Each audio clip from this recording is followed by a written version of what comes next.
They said the valley had no way out until the old man adjusted his scope.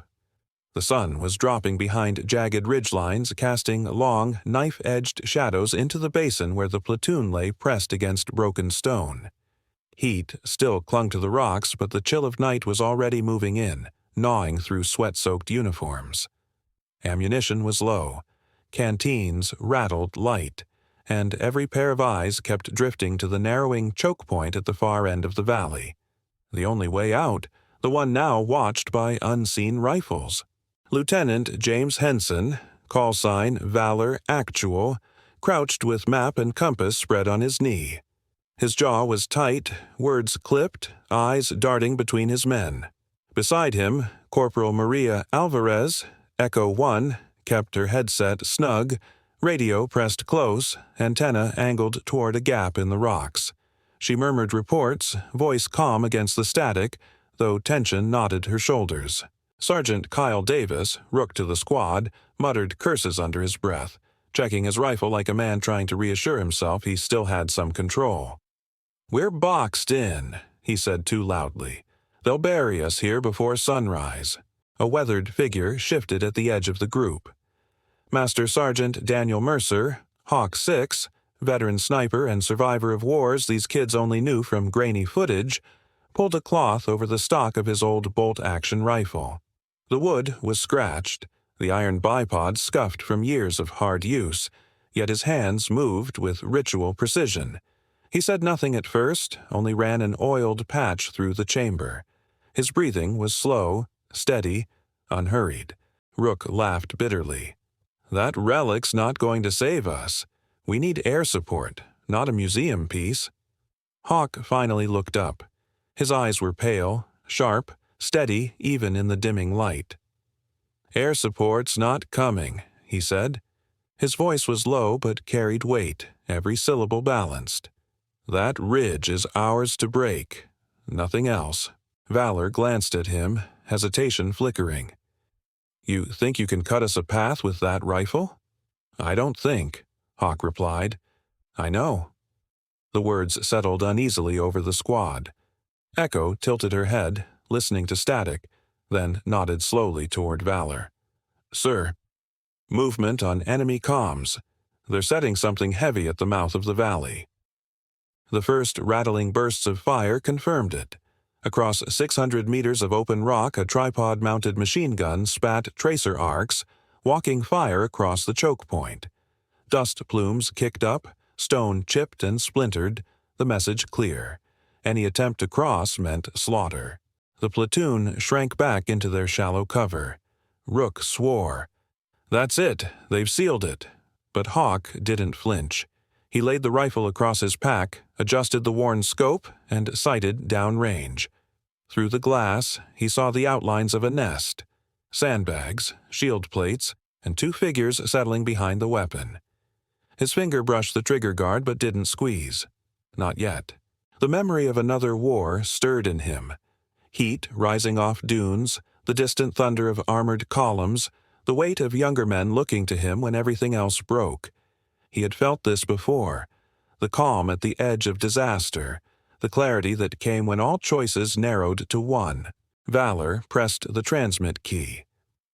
"All call signs. This is Valor Actual. MG nest located. 600 meters north ridge. No clear exit. Hold position." His voice cracked on the last word. Rook slammed a fist into the dirt. "We can't hold. We'll bleed out here." Echo's voice cut in, cool and precise.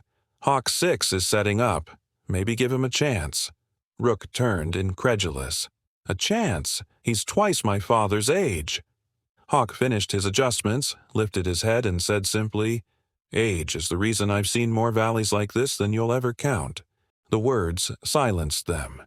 For a moment, only the crackle of radio and the distant hammer of the machine gun filled the night. Hawk steadied the rifle, lining the barrel with the glow of fading daylight. Wind teased at the edges of his aim, tugging unpredictably through the rocks. He licked his finger, lifted it, judged the drift. Small corrections. Subtle. Ritual.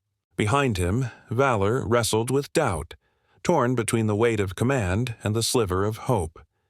He studied the old sniper's calm movements, the confidence in every adjustment, and he felt something shift. A fragile thread of trust forming. The nest fired again, ripping into stone just beyond their cover. The squad flinched, ducking instinctively. Hawk didn't move. He lowered his head to the scope and breathed once, slow and controlled. "Valor. Actual," he said quietly. "Give the order, and I'll open the door." Silence stretched.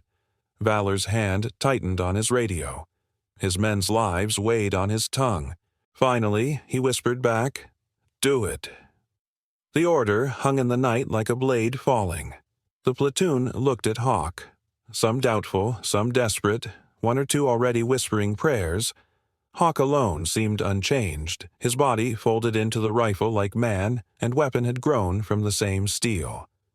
The old sniper's eyes sharpened, his breath stilled, and the valley seemed to pause with him. The enemy nest was alive now, its barrels hungry, its gunners certain of their kill.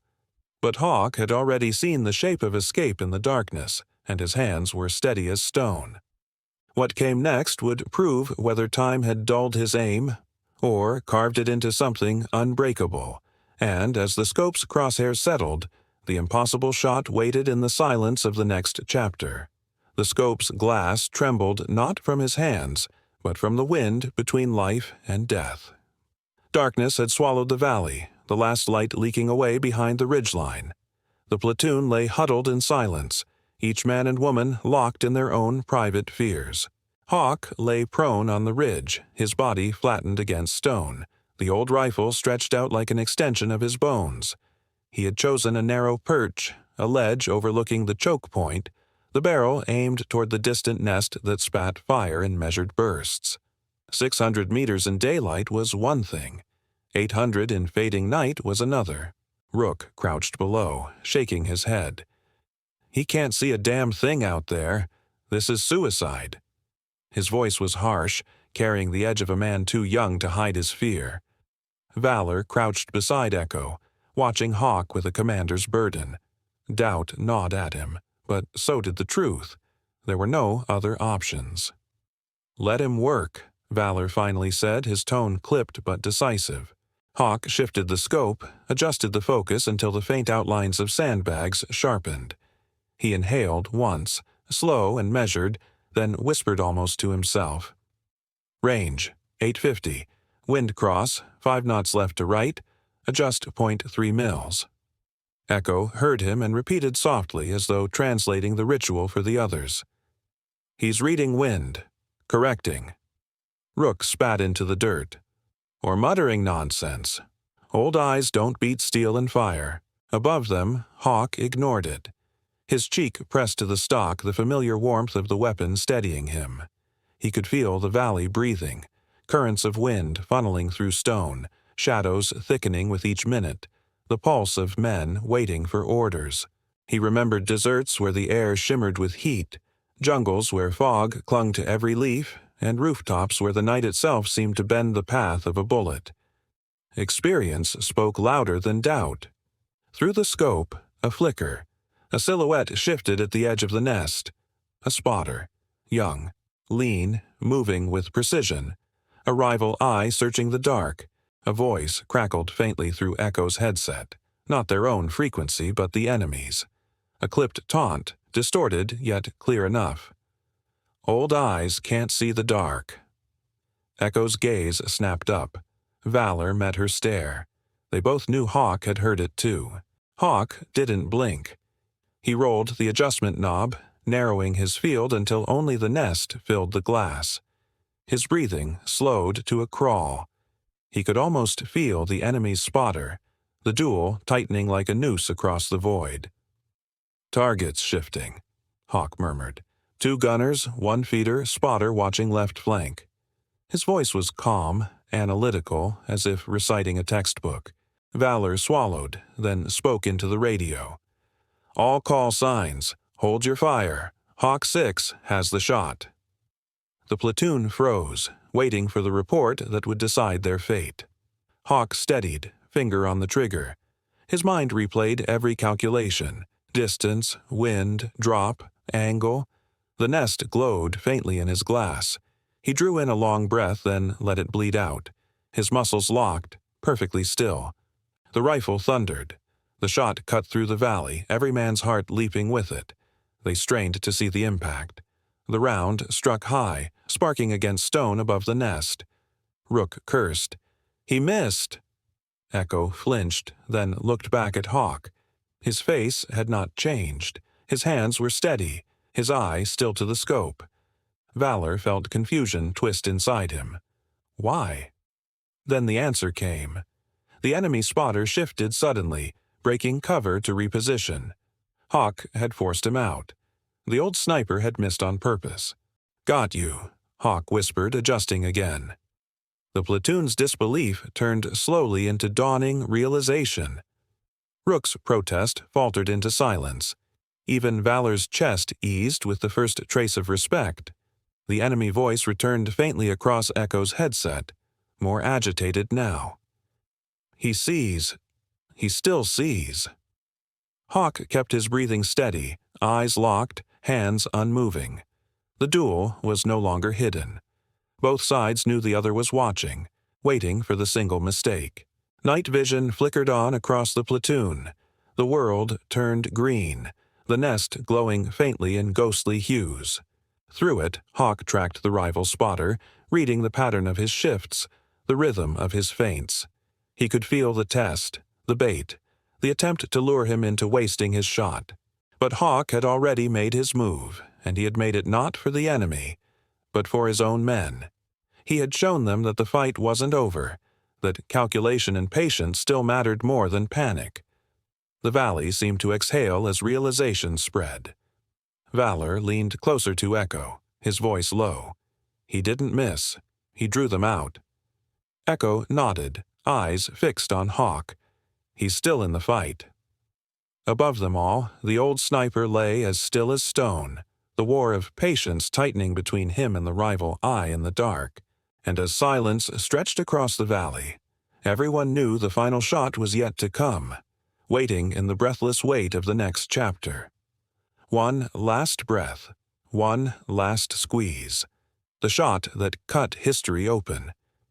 The valley was almost black now, the last bruise of twilight sinking behind the ridges.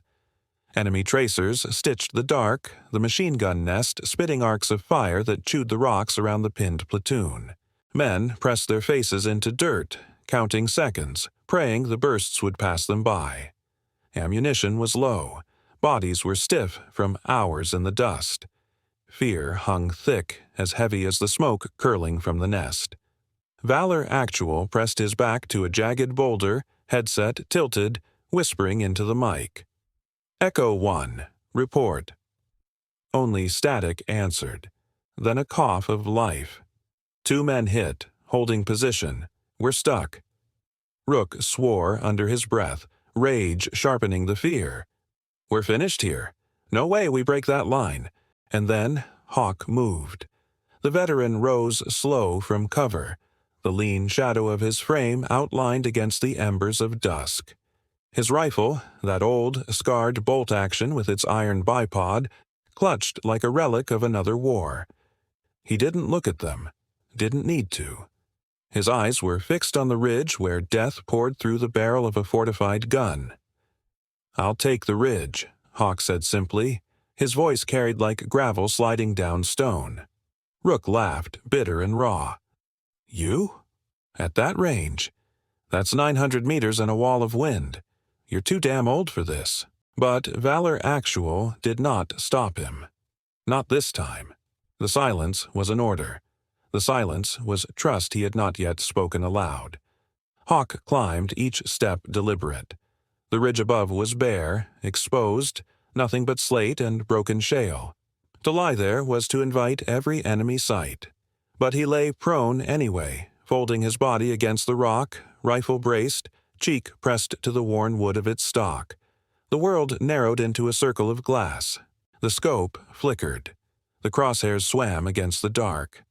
Wind whispered through the valley, restless, shifting from 5 to 7 miles an hour cross. He noted it, adjusted. Drew a slow breath, let it fill his ribs, then bled it out until the barrel no longer rose and fell. Below, Valor watched. The platoon held its silence.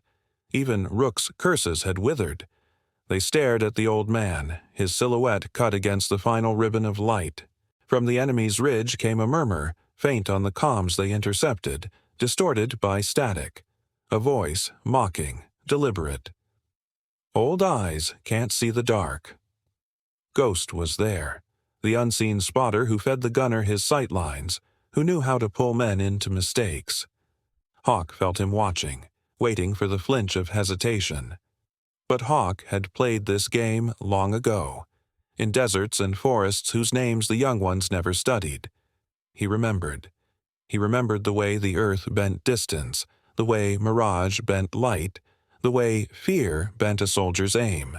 He steadied the scope again. 910 meters. The beam of steel that held the nest upright, glinting faint under the stars. Not the men behind it, not the gun. The support. The one place where iron was weaker than stone. His finger settled on the trigger. For a moment, the world stilled. Even the tracers paused, the nest holding its fire as if the enemy too felt the weight of that breath. Hawk pressed, slow and steady, until the break was clean. The shot cracked the night. The bullet tore air, carving its own path through shifting wind. Time stretched, bent thin, the valley holding its breath. Then a spark, sharp, blinding, as steel erupted from impact. The beam screamed as it sheared. Metal groaned, sagged, then collapsed under its own betrayed weight. The nest folded. The gun tumbled, crushed in its own rubble. Dust rolled down the ridge like smoke from a funeral pyre. The tracers died. The night went silent. For a heartbeat, no one moved. Then Valor stood, the lines of command breaking into awe. "Paths open! Move!" Echo 1 rallied, dragging the wounded, sprinting through the gap carved by a single round. Boots pounded stone. Breathless curses turned into gasps of life as they fled the valley of death. Rook passed Hawk last. His face was pale, stripped of its bravado. He said nothing, but his eyes carried something different now. Not pity, not doubt. Something closer to reverence. Hawk did not rise. He stayed prone, rifle still braced on the rock. His shoulders lifted once with the long exhale he had been holding. Then he rolled to his side, laying the rifle flat against the stone, hands resting loose beside it. The weapon looked older than the men it had saved, older even than the war itself. Valor climbed to him, pausing just long enough to salute. Not crisp, not formal, but heavy with truth. Hawk nodded, answering with nothing more than silence. His eyes closed briefly, not in fatigue, but in quiet. "Just another path," he muttered, more to the wind than to men. The platoon disappeared into the darkness. The valley behind them collapsing into memory, the nest still smoldering like a pyre of iron. Hawk remained in the stillness, part of the stone, part of the silence, as though he had always been there. And so the old man's bullet carved open their way, proving once more that history is written not in the hands of the young alone, but in the breath of those who never stopped carrying it.